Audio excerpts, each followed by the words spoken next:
Chris White joins me this week to discuss mixed yeast fermentation. This is BeerSmith Podcast number 256.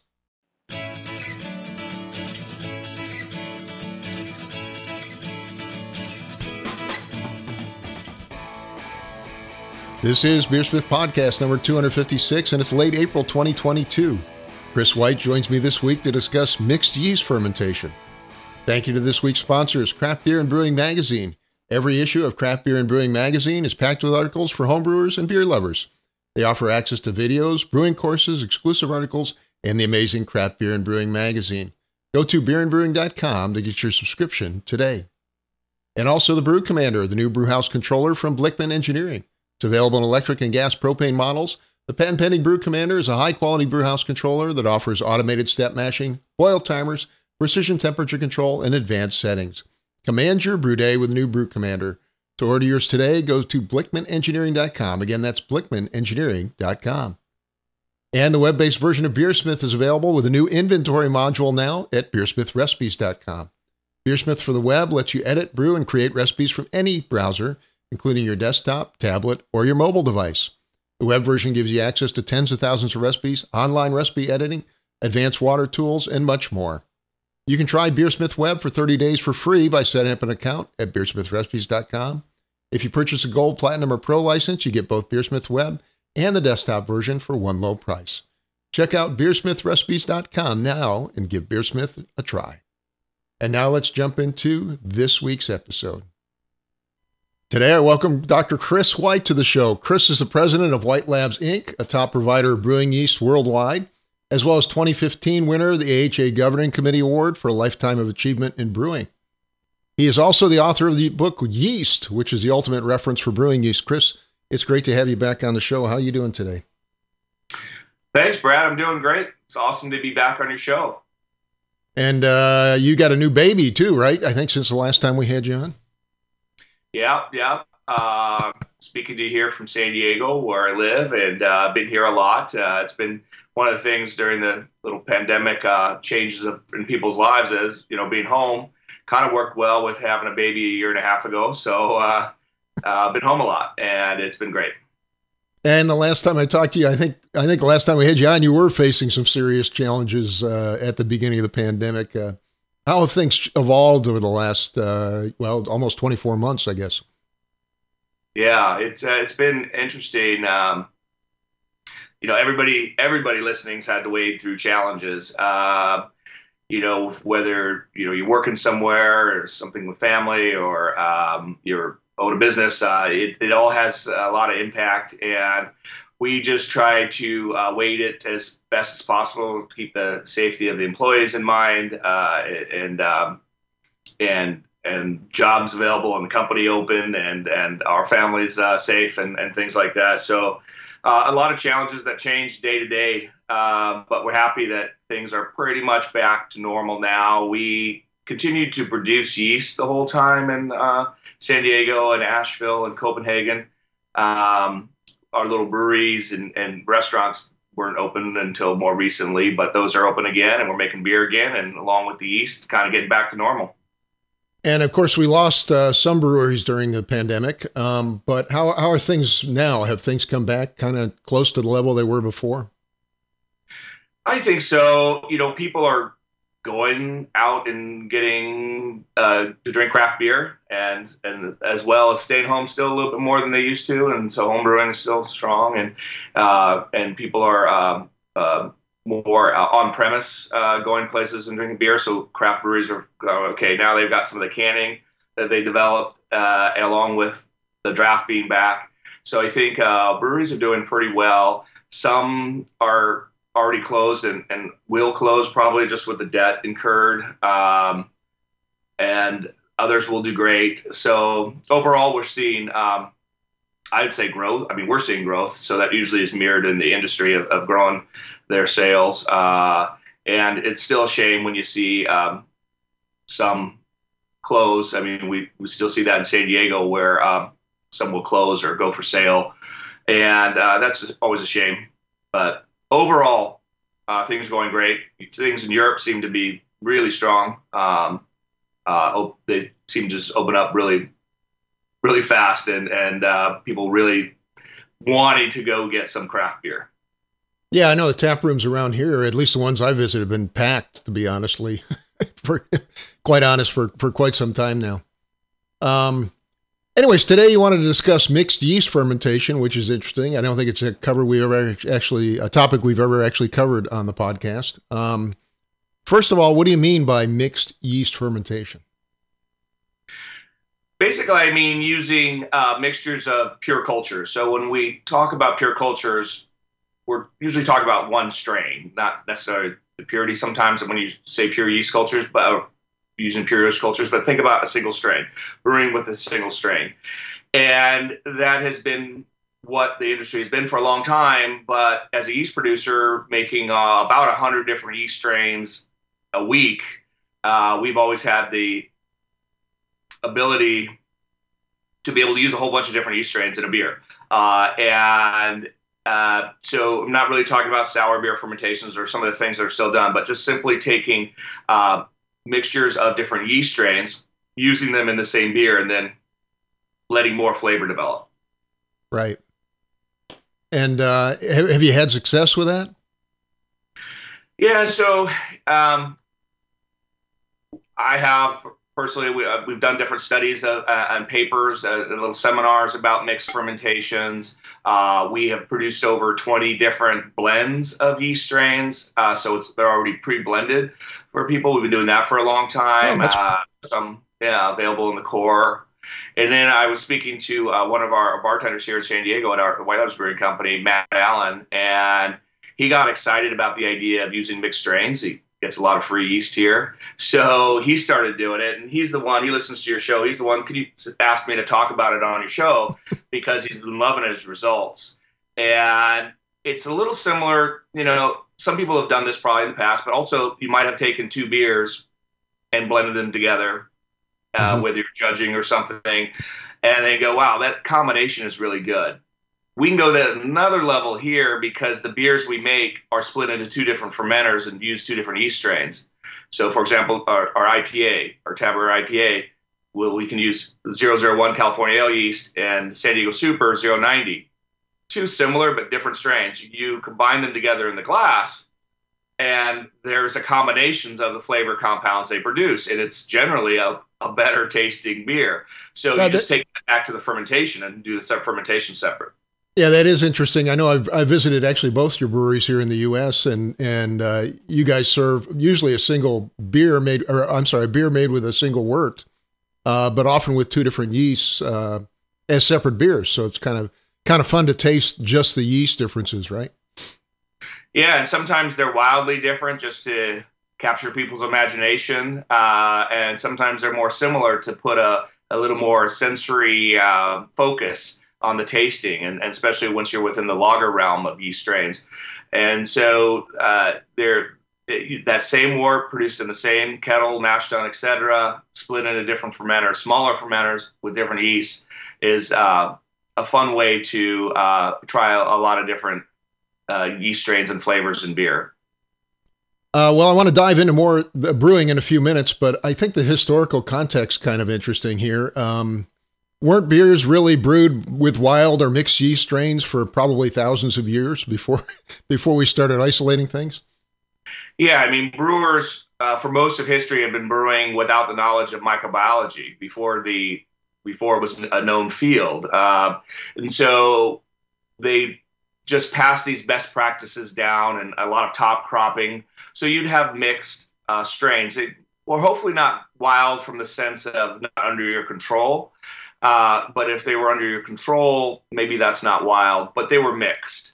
And the shelf lives would be short and things like that. But there was combinations of flavors from different yeasts. And so when you look at some of the, especially the ales and things in just recent history, you can still find people talking about mixed strains. I mean, even on the lager side with Pilsner Urquell, stories of that mixed strain until more recently.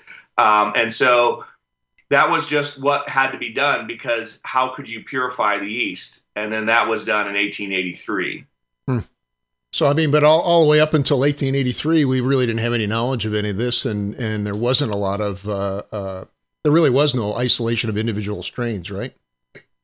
Exactly, because even 1883, we were just starting to understand microbiology really through brewing, and a lot of research was going on in Europe. Louis Pasteur had shown that yeast was actually causing the fermentation, and bacteria and other yeast were causing the off flavors. So the natural concept was, what if you could purify yeast?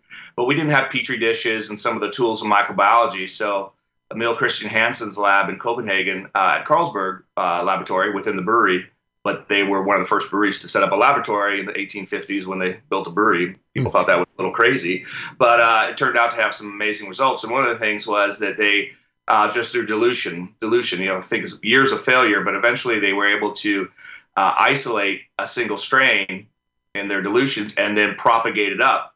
And then they supplied that free to any brewery that wanted it. And so brewers for the first time were using pure cultures. So again, not thinking about the purity part as much. We're still at the doorstep of microbiology, but thinking about a pure culture from the sense of one strain. And even before they did this or understood what yeast was, brewers were smart enough to reuse yeast. So I guess there was some self-selection going on probably at many of the major breweries, right? Oh, absolutely. So, by reusing the yeast, which was a really particular thing brewers had the ability to do in fermentation, where other industries just weren't for all sorts of reasons.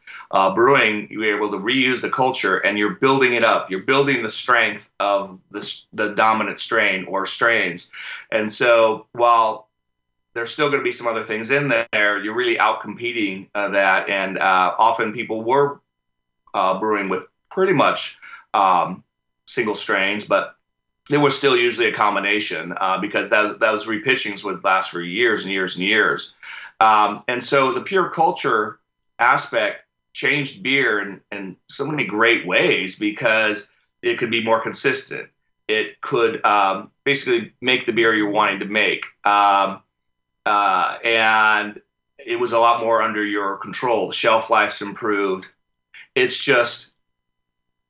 started something that the whole industry turned to, and you may not need to as much anymore because from the purity standpoint, you can have lots of strains that are pure and combined together rather than have to purify the strains to get rid of the contaminants.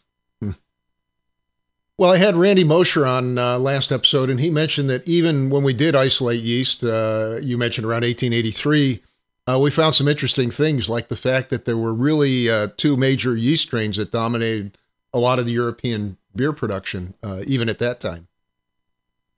Yeah, what was interesting was that, any strain could have been purified, but Carlsberg was using lager yeast. Mm-hmm. So what they purified was lager yeast. And they had originally, the founder of Carlsberg had originally smuggled some lager yeast out of Prague. And so, it's not unusual that, that type of strain, that Carlsberg type strain, is what they started with there.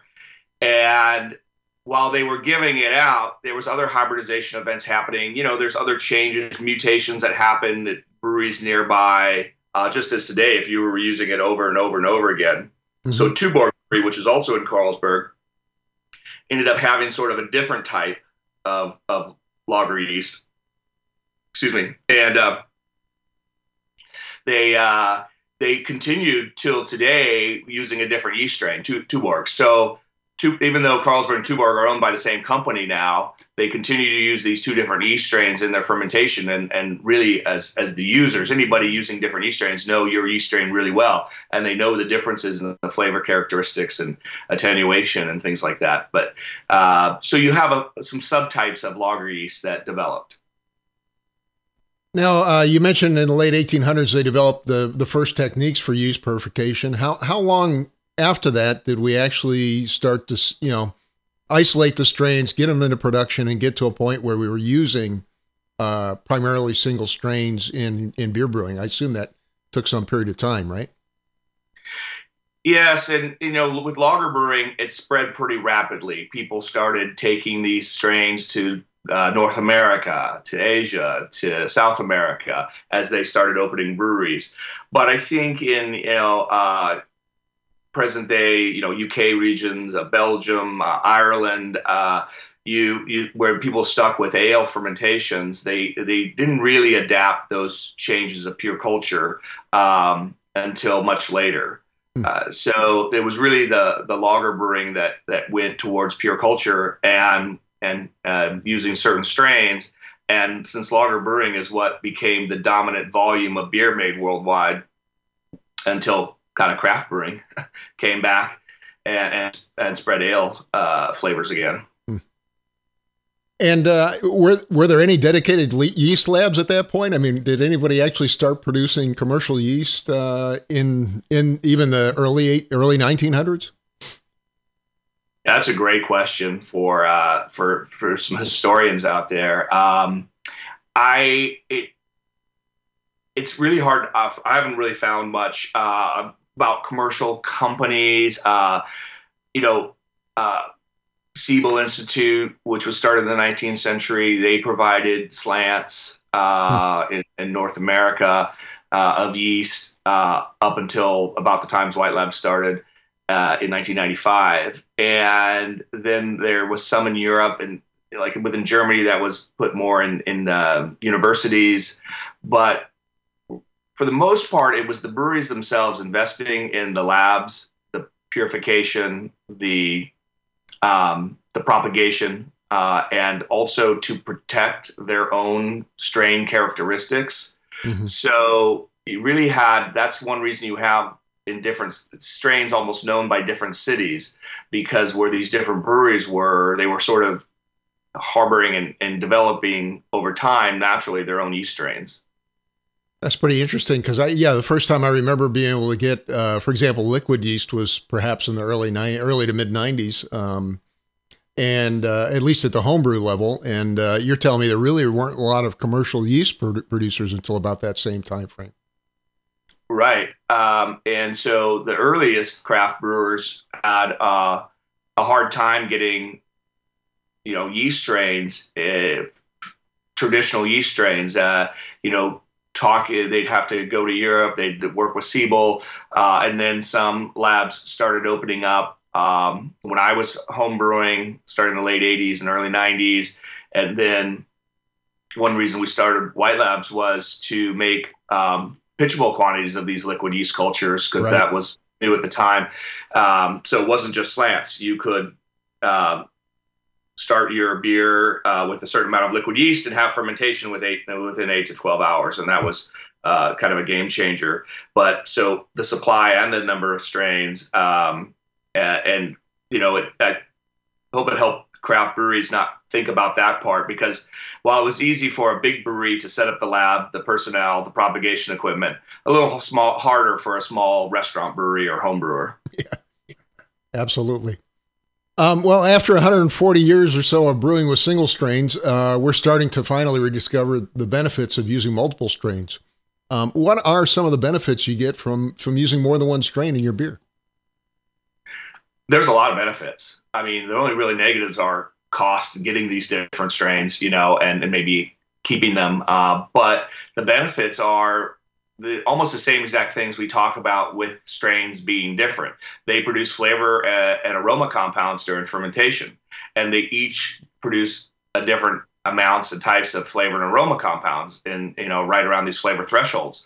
And so if you have 2 or 3 or 4 that are all producing different amounts of these flavor and aroma compounds, you put them together during fermentation, they're not competing with each other. Brewer's yeast doesn't compete, doesn't have kill factors. They've just been used to pure culture for the most part. So they produce these flavor and aroma compounds together, and you get a really unique beer. And even for the people reusing the yeast, say collecting from the bottom of the fermenter, the population, while changes a little bit in terms of if you start with everything 50-50, we've done some work where you can track how that population is changing, but the amount of, you still have millions of cells per mil of each one, and the amount of flavor compounds they're producing are pretty consistent from batch to batch, even when repitching. And are they actually competing with each other, for example? So if I pitch 2 yeasts into my beer, is one gonna dominate the other, perhaps? So that's the natural environment, and that's what you would find out in the wild. But within brewing, since they were pure cultures for so long, you just don't really see that competition. You see,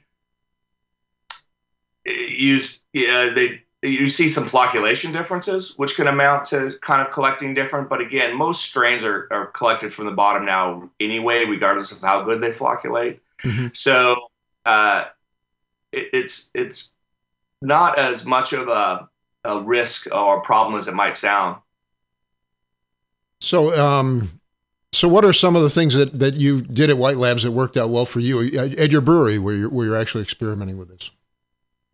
Well, we started a project, a collaboration that became kind of a bigger one a number of years ago, resulting in a paper in 2016 on the sequence of 150 full genome sequences of 157 different yeast strains. But originally we started with 96 yeast strains, and that makes sense for the science people out there, 96 well plate that you do this work in. But we said, let's make a beer with these 96 yeast strains. That's something we can do. So the 96 pure cultures to making a beer out of probably hadn't been done before. And we call that Frankenstout. And is that, are you using all 96 strains at once? Is that what you're telling me? All 96 strains. And what was that? How did that turn out? What was that like? I remember just the excitement of trying it the first time in 2013. And I didn't know what to expect. And I was blown away by the balance. It was dry, which makes sense from the kind of going to the highest attenuation, the lowest final gravity in that population. It tasted like it had been barrel aged, but the beer had seen no wood, but just some of these characteristics from the more wild strains in the collection, the Belgian style strains. The phenolics were there, but they were pretty tampered by other flavor and aroma compounds, and it just became a really nice, complex 9% beer. Now we moved it down to about 8%, but we still make it, and it's an example of what you can do with a whole lot of different yeast strains. Now, are there any guidelines for identifying which strains might work well and not work well together in a mixed fermentation? Well, that's kind of what we did with the 20 blends that we have, and some of those are seasonal, but a lot of them are produced year-round. And you can also see with some of the hybrids being made, taking some properties of strains and putting into a single strain, sometimes with GMO methods. That's what got Matt interested, who I mentioned earlier. He's like, well, if there's hybrids, why don't I to make all these combination flavors, why don't I just use the multiple strains? Because it's easy for him here too. So, looking at what people have been targeting in hybrids, looking at what kind of beers you're making. Anybody making different beers, even like I said, something simple like an IPA or a hazy or a Kvike with the different Kvike strains, because they're all quite different. It's really up to your own creativity. And I mean, how do you go out picking them? Is there some guide that you can use to help pick? Which ones might work well together? You mentioned the attenuation, for example. If I mix a high attenuation yeast with a low attenuation yeast, I assume the high attenuation is going to dominate, right? Yeah, you can get pretty creative, but you can also be fairly simple. And I'll give you an example of one of those with More Beer, a retailer a lot of people would know. They wanted a blend from us that they call Best of Both Worlds, which was our California Ale Yeast 001 and our English Ale Yeast 002. They're top-selling strains, and they said, well, let's make a blend of that. And what's fun about it is it's the attenuation. So you get the attenuation of the more attenuative strain, so it was as dry as California Ale Yeast. You get the flocculation of the more flocculent strain, because there's co-flocculation. So 002 being more flocculent, made for a better collection and clearer beer without filtering. Mm-hmm. And then you get the combination of the kind of more British ester characters from the English ale yeast, and then the more familiar IPA kind of esters, because IPAs became so synonymous with that strain, produced from the 001. Hey, those are very, very different yeast strains. I mean, obviously, right? The California Ale is a very, very clean, high attenuation yeast strain, whereas the W01, I've used both of them. is much, as you mentioned, much more British, right? Exactly. So that's, I think, kind of the fun. If you're going to combine yeast, perhaps think about having more different strains together, right? Because again, you get the co-flocculation if it's a really flocculent strain like the 002, because it's the 001 is going to be captured in those flocks and brought to the bottom where most people are collecting yeast. That's pretty cool. Did you have any really bad experiences mixing together various yeast strains? Oh, sometimes if you're just combining a lot of Belgian style strains, the phenols can really ratchet up. That's some people are more sensitive to that. But saisons with mixed strains, actually, it was pretty successful because some of the nice saison strains can stall a little bit, and you don't have that if you blend the strains. Speaking of that, one of the experiments that we did was with lager yeast and saison strains. So you get kind of that lager, drier characteristic, but you get some of that farmhouse flavors from the saison strains. Have you mixed? I'm sorry. Go ahead. Yeah, I'm just saying, like lager and ale strains. Or that's what I was going to ask. Is have you mixed a lot of lagers and ales together? Yes. And, you then have to think about fermentation temperature a little bit on that particular example. But lager yeast ferment warm fine. They like it as much as ale strains, but the ale strains don't ferment cold as well. So picking something like 60, 62 degrees Fahrenheit is what we have done for the lager and ale blends. I had a question. I was on the web the other day on your website trying to find some of the detailed profile information. I know you guys used to have a lot of the flavor profiles for all the yeast, but in detail where you'd actually have, produce this much off compound and attenuated this fast and this kind of a thing. Is that still available, and where can I find that? Yes, that's a good question. One of the projects we did during the pandemic, we had like 20 different projects where people could work together on just to have something to kind of push some of the projects innovation we wanted to do. And one of those things was the website. So we did a new website. Some things stayed on the website. Some things were not kept. We still have all that data, but it's not on there right now. But what we're trying to do is take the information from White Labs Brewing Company with these beers, these different yeast strains, these blends, and make that something you can find about the yeast strains. So right now you can go to the White Labs Brewing Company sites. You can look at our beers. You can look at our beer sheets that have yeast strains, but you can't find that on the whitelabs.com yeast pages yet. But that's what we're working on. Yeah, I was trying to remember. I think a couple of years ago, a lot of it was there under Yeastman or one of the databases, anyways. So how does mixed fermentation compare with wild or spontaneous yeast fermentation?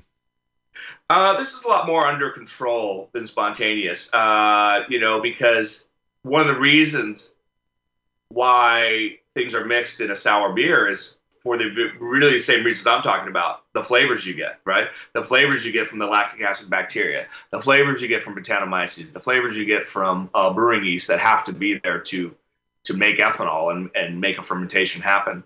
And so that's a really obvious example that has stayed as part of current brewing that's historical, but a very small niche. And that's still. And now people, instead of doing spontaneous, for a lot of times they're adding the yeast, they're adding the Brettanomyces, they're adding the bacteria. Just sort of what I'm talking about with taking that to just the more general ale and lager portfolios.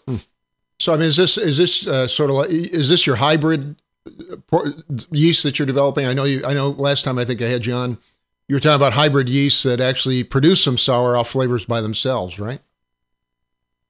Yeah, I think everybody's developing some hybrid strains, and so that's one avenue to go as well, and that will have an important part of the future of brewing. And then there's just the ability to take the unmodified strains and put them together. And And so I thought I would talk about that as we're on this cusp of having more hybrid strains available, because you have that ability to mix, and it doesn't always have to be expensive, like going out and buying a dozen yeast strains. A lot of home brewers and commercial brewers have multiple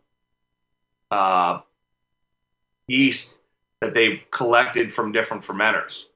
Okay. I suggest trying to put together what you have that you have already collected from different beers and making a beer out of it.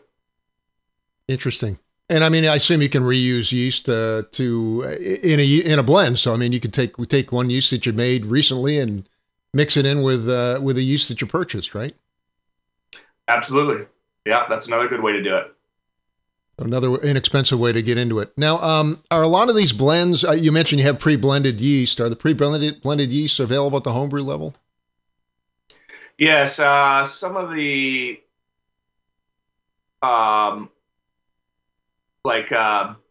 we have some we've been doing for a lot of years. Probably the most successful blend we've done is WLP 067, Okay.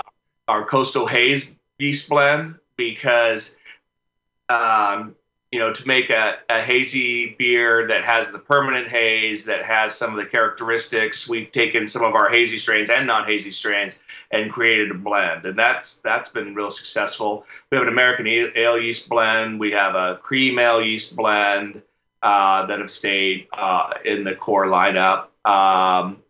We've done a saison blend that does not have some of the, it's just taking out some of the characteristics that people don't want. So trying to create blends that are really a combination of what people are looking for. Mm-hmm. Have you had any success taking this to other breweries? I know your craft brewery, that you have two craft breweries at least that I know of, that where you brew with mixed yeast. Have you had any luck pushing this into the commercial world? Oh yeah, there are other blends we make just on custom for certain breweries. Some breweries, like if they don't want the STA1 strains in their brewery, that's where that saison blend comes in, the non-saison yeast, because they might not want that yeast that can over ferment a beer in their commercial brewery. So that's been popular. And then some, more sour blends that we make. Appalachian Tart is one we came out with recently as well, and a Berliner Weiss blend and things like that. So all the blends that we make, we're trying to come out with something that would appeal to commercial breweries and to home brewers. Mm-hmm. And are there a lot of craft breweries mixing their yeast now? Yes, yeah. I would say the majority still don't. I mean, it's still a sort of a fringe kind of topic, but it's a fun topic. And I'd imagine there's a couple hundred breweries blending yeast. That's a sizable number. Yeah. Excellent. I have to ask, are there any styles that work particularly well? Any beer styles that work particularly well with this particular technique? Well, I kind of go back to what I say about kind of blending beers. It doesn't have to be something super complex, but if we talk about even those lagers, a type 1, a type 2, a Froberg or Carlsberg type of strain, a Tuborg, you put those together, those same yeast in the fermenter, you're going to get something that's a combination of the single strains. So for me, I'm not really pigeonholing it on a certain. I might have started out that way 15 years ago and looking at beers that were just more attenuative driven. Okay. Because for example, when the high gravity beers became something everybody wanted to do, really over 15% alcohol kind of beer, that's sort of fallen away commercially. It's not that people don't do it; it's just that they don't sell that great. So it didn't continue as something that was just sort of some permanent style that stays on tap in tap houses. But getting that attenuation often was helpful, adding different yeast strains later that could attenuate further. we weren't thinking about the flavor compounds produced. So if you want flavor compounds produced, you got to have that yeast right in the beginning. So I'm talking about in this talk really about adding them all in the beginning, because you got to go through that whole growth phase where the yeast are multiplying. Right. They're producing their flavor compounds and then finishing the beer. Anything you add later when most of the carbohydrate's gone is not going to go through the growth phase of really producing flavors.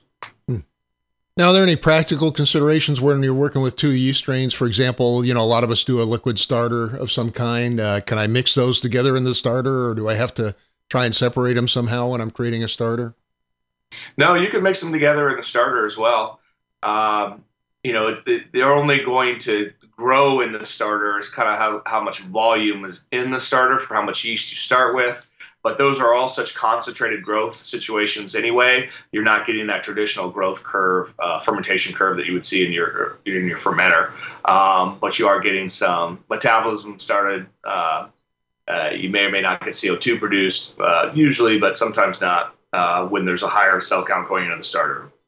So if I'm a home brewer and I want to use this technique, and let's say I go out and buy two packets of yeast, I mean, I can go pitch those both in one starter and then pitch them right into the beginning of the batch, and hopefully I'll get a blend of those flavors in the finished beer, right? Just that easy, yeah. That's pretty cool. Well, where can somebody learn a little bit more about mixed yeast fermentation? Has there been any real research published on it? Besides, I've given a few seminars. I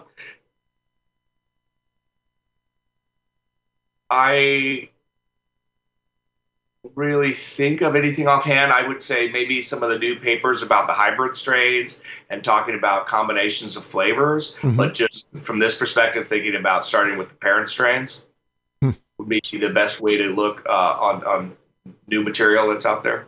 So it's kind of an open book at this point, right? I mean, obviously you can go and look at some of the blends that you put together, because obviously those work well, right?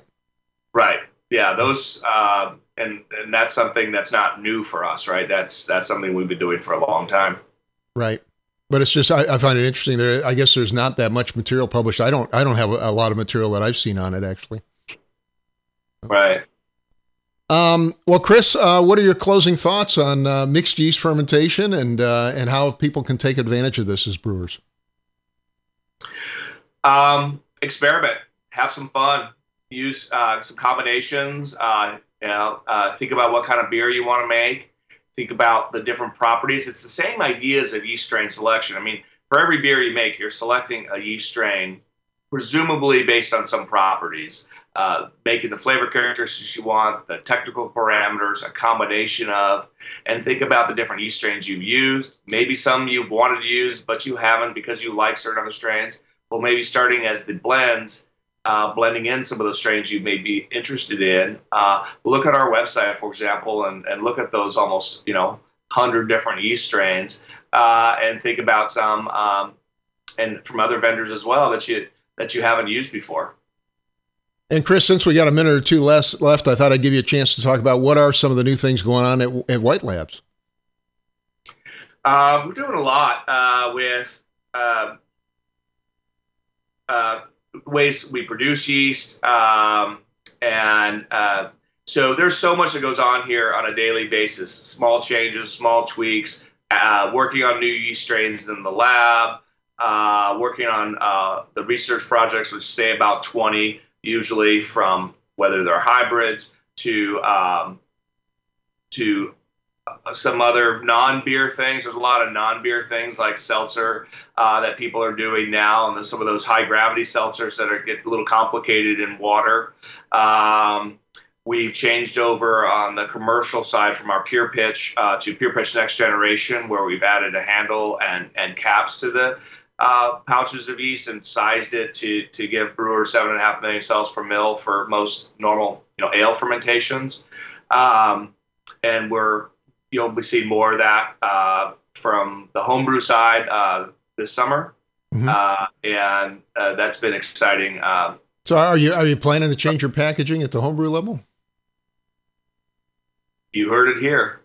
It's big news. Okay. Yeah.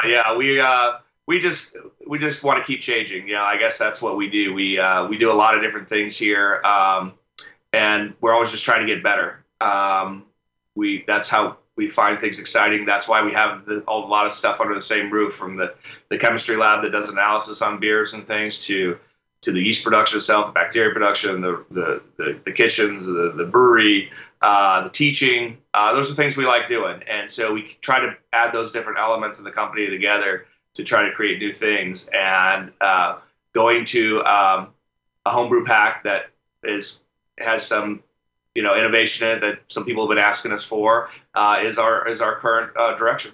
Well, hopefully we'll learn a little bit more about that at HomebrewCon coming up in June. I think you're going as well, right? June. Yes. It's in Pittsburgh this year, I think. Yeah. Been a while since I've been to Pittsburgh. Looking forward to going. I know a lot of people live close enough to drive there, and that's always ends up being in a great homebrew conference. I think it'll be a great Pittsburgh will be a great host city. So I'm looking forward to it. Yeah, I was thinking about it the other day. It's been 3 years since we've been to a in-person homebrew con, so I think we're all kind of looking forward to that coming up as well. Yeah. Anyways, Chris, thank you so much for coming on the show today. I appreciate it, and talking a little bit about mixed yeast fermentation. I know I want to try and get out and try it. I really appreciate you coming on the show. Thanks. That's fun to talk to you today, and look forward to the next time. My guest today is Dr. Chris White, president of White Labs and author of the book Yeast from the Brewers Association. Thanks again, Chris. Thanks, Brad. A big thank you to Dr. Chris White for joining me this week. Thanks also to Craft Beer and Brewing Magazine.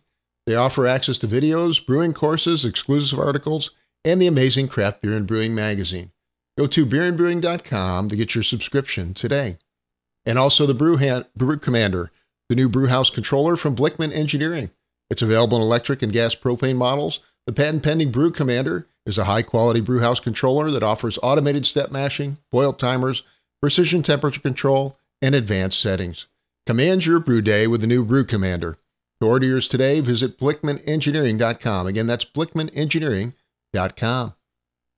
And the web-based version of BeerSmith with the new inventory module is available now at BeerSmithRecipes.com. BeerSmith for the web lets you brew, edit, and create recipes from any browser, including your desktop, tablet, or mobile device. You can try BeerSmith Web for 30 days by setting up an account at BeerSmithRecipes.com. If you purchase a Gold, Platinum, or Pro license, you get both BeerSmith Web and the desktop version at one low price. Check out BeerSmithRecipes.com to give it a try today. I'd like to thank you for listening. I hope you have a great brewing week.